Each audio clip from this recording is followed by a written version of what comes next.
Kentucky political leadership, an examination of the recently ended teacher rallies through Kentucky. The issue.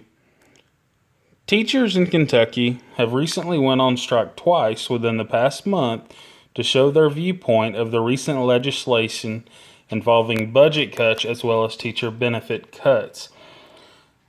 A little bit of background information. There was an original education budget bill that was presented to the Congress, supported by the governor of Kentucky, who is Matt Bevin. Basically, this legislation presented some cuts.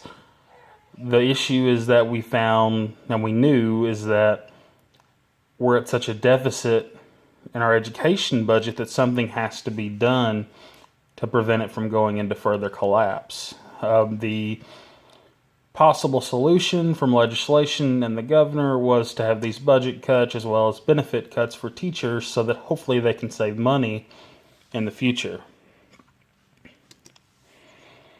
How it happened? After the original bill completely failed, a newer bill was added to a sewer bill on the state legislation level. The education budget cuts was added on the last hour within the bill. So what happened here was when Congress was open, they presented a sewage bill, and inside this sewage bill, they ended up putting some of the education budget cuts that were presented earlier on. Now, some of the more aggressive ones weren't presented in it, but they still were.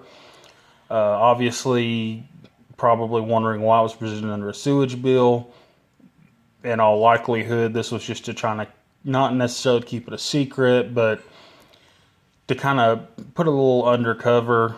Maybe it's going to be some justification for people voting yes or no because there's other things involved in the bill besides just the education budget. But it was added to the sewage bill on the last hour. It was voted on, and it passed by just a couple votes.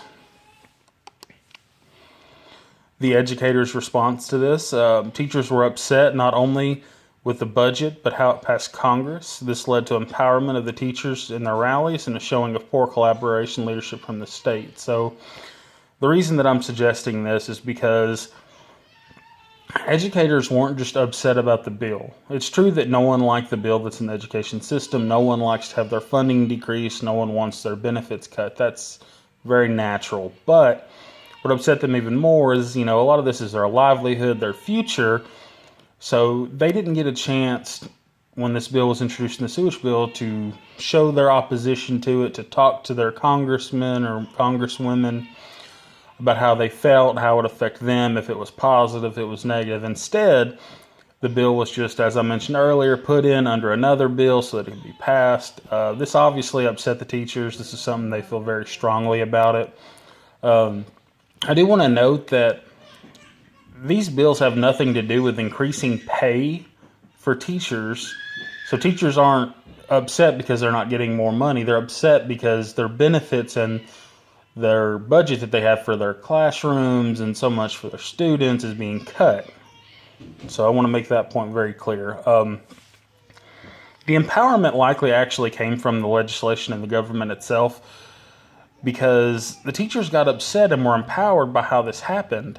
It's and as we also say about poor collaboration leadership, it's a great example of what poor leadership can cost you. Your people turned against you, and to be 100% honest, in this situation, they were probably right. Whether or not the cuts were needed is one thing, but how you present it and how you go forward is a completely other thing.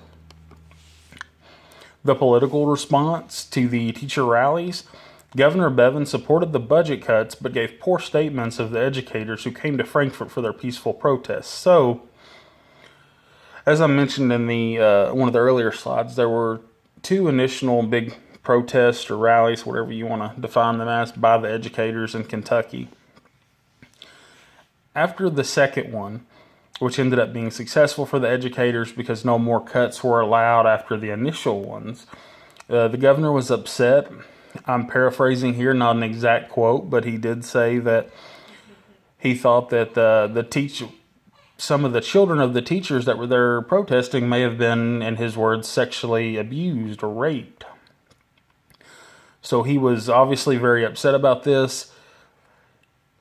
And obviously, this is another poor example of leadership. That's obviously something that he can't know, number one. And number two, it's just a poor response. It's poor ethics. There's not a lot of morality that you see with it, especially from someone who's supposed to be the leader of our state. The immediate impact, some cuts were made through in the sewage bill, but overall it was a successful rally from the educators, which likely helped prevent more cuts. So originally they were talking about maybe putting all teachers on a 401k, taking away some of the pensions. And what ended up happening is, it's true that new teachers will have to go to some kind of 401k hybrid plan, but teachers that were already in the system, most of their benefits remain the same. Some of the few things that may be impacted is some money for some resources, as well as using things like sick time. That changed, but overall it stayed the same. As for money savings, it depends on which side you're listening to, pro cuts or anti cuts for the budget, but some say there's no guarantee it'll save any money at all. Some say it'll save a little, but everyone agrees it's not going to fix the problem of the deficit that we're seeing with it. Future impact. Other educators in other states will be able to look at the success Kentucky educators had, while other state leaders can look at Governor Bevin and hopefully learn from his mistakes. So,